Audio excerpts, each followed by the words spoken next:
नमस्कार, मैं आरडी भारती और आप देख रहे हैं राष्ट्रमत। पूरे राष्ट्र में हमें ढूंढना पड़ता है डिप्रेस क्लास, वंचित समाज, शोषित वर्ग, उनके लिए कट्टरता से बात कौन कर रहा है। कौन ऐसा नेता है जो बिल्कुल कट्टर तरीके से उनकी तरफ खड़ा है, उनकी बात करता है, उनके लिए सरकार के सामने समस्याएं रखता भी है, मांग भी करता है। लेकिन जब इस तरह से हम ढूंढते हैं तो उत्तर प्रदेश में एक नाम सामने आता है, चंद्रशेखर आजाद, जो आजाद समाज पार्टी के मुखिया है, अध्यक्ष है फिलहाल। अब वह कभी आरएलडी, कभी अखिलेश यादव जी और उनके समर्थक और खुद कहते हैं बसपा ने उनको साथ नहीं लिया अथवा बसपा उन्हें साथ ले ले, गठबंधन खोज रहे हैं। जिस तरह से ओम प्रकाश राजभर गठबंधन की तलाश में रहते हैं, चंद्रशेखर आजाद भी गठबंधन की तलाश में रहते हैं और कई बार अखिलेश भैया के बगल में खड़े नजर आते हैं। जब इस तरह से पूरे राज्य और पूरे देश में खोजना शुरू किया तो यह देखा गया डॉक्टर उदित राज, जो SC ST समाज से आते हैं, कांग्रेसी नेता हैं, उनको हम दलित नेता अथवा SC ST नेता नहीं कह सकते। PL पूनिया, वह भी SC ST समाज से आते हैं, उन्हें भी हम कांग्रेसी नेता कह तो सकते हैं, लेकिन SC ST नेता नहीं कह सकते हैं, दलित नेता नहीं कह सकते। हाँ, बहन मायावती जी SC ST नेता हैं, उनकी पार्टी में भी SC ST है। और बाकी जो लोग हैं, चाहे उसमें चंद्रशेखर आजाद के सामने आप पहुंच जाएं तो छात्र आंदोलन पे भी वो बोलते नजर आएंगे। उत्तर प्रदेश सरकार का जो स्टाफ सिलेक्शन कमीशन है, जो अपॉइंटमेंट है, भ्रष्टाचार है, उसके बारे में भी वो बोलते नजर आएंगे। तो इसका मतलब राजनीतिक छवि है, नेता है, लेकिन केवल और केवल SC ST की बात करें और किसी की बात ना करें तो वो SC ST नेता हो सकते हैं। लेकिन अगर सभी प्रकार की समस्याओं की बात करें, सर्व समाज की समस्याओं की भी बात करें, तो आप उन्हें नेता तो कह सकते हैं, SC ST नेता नहीं कह सकते। मान्यवर काशीराम वाली छवि जो है चंद्रशेखर आजाद में देखने को नहीं मिल पाती और इसलिए वो जानते हैं वो अकेले चुनाव लड़ेंगे, किसी भी क्षेत्र से चुनाव नहीं जीत पाएंगे।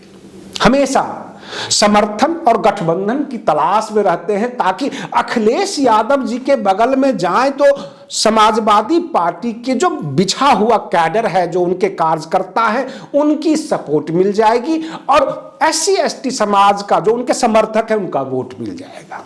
आरएलडी में भी गठबंधन का यही हाल रहा। बहन मायावती जी उनके लिए वरदान साबित हो सकते हैं अगर बहन मायावती जी उनको अपने साथ कर लें। ये समस्याएं हैं चंद्रशेखर आजाद की।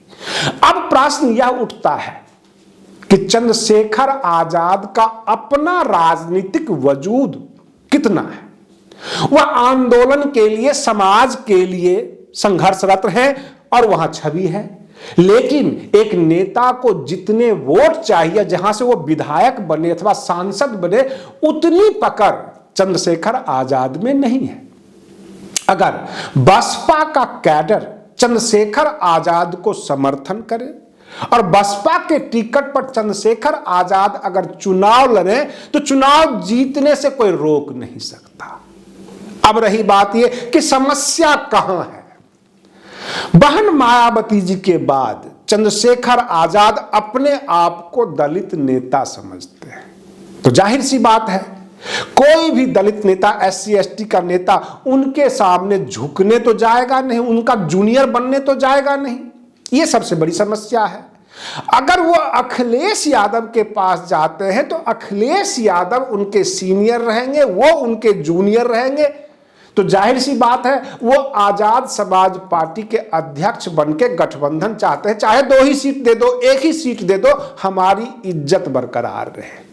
ये जो कहते हैं ना स्वाभिमान, जो घमंड, जो कुर्सी का घमंड होता है कि भाई अध्यक्ष तो मैं रहूंगा ही, और बहन मायावती जी के बाद सेकेंड लेवल का मैं ही नेता हूं दलितों में, ये उनकी समस्याएं हैं। आरएलडी से भी वो गठबंधन किए, किसी भी दल में वो नहीं जा सकते। हाँ, अपने से ऊपर सुपर वो बहन मायावती जी को मानते हैं और उसके बाद सेकेंड स्तर का नेता वो अपने आप को मानते हैं।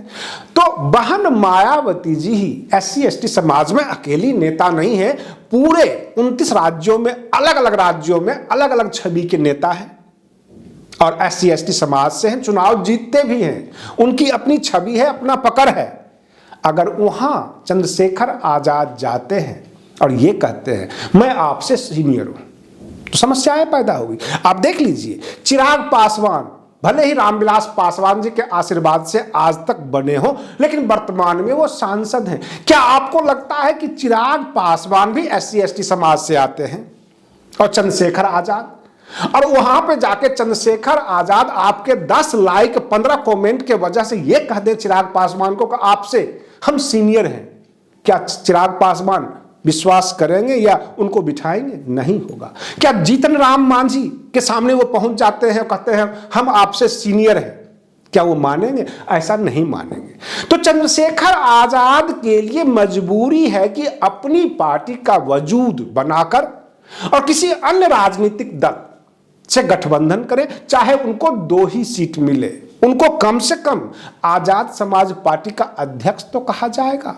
और इसी पेशो पेश में, कसम कस में, चंद्रशेखर आजाद की जो छवि है युवाओं में, जो युवा उनके पीछे टूट के पड़ते हैं, इकट्ठे होते हैं, उनकी सभाएं बड़ी होती है, फिर भी पूर्ण बहुमत की तरफ नहीं जाते हैं, अच्छा स्कोर नहीं करते हैं, यही सबसे बड़ी समस्या है। इस तरह से पूरे देश में सर्वे करने के बाद यह समझ में आया कि जिस तरह से अंग्रेजों के शासनकाल में, जब अंग्रेज आ रहे थे हमारे भारत में, उस वक्त देखा गया था कि छोटी छोटी रियासतों के मालिक थे और अपने अपने छोटे छोटे कस्बे में बटे हुए थे।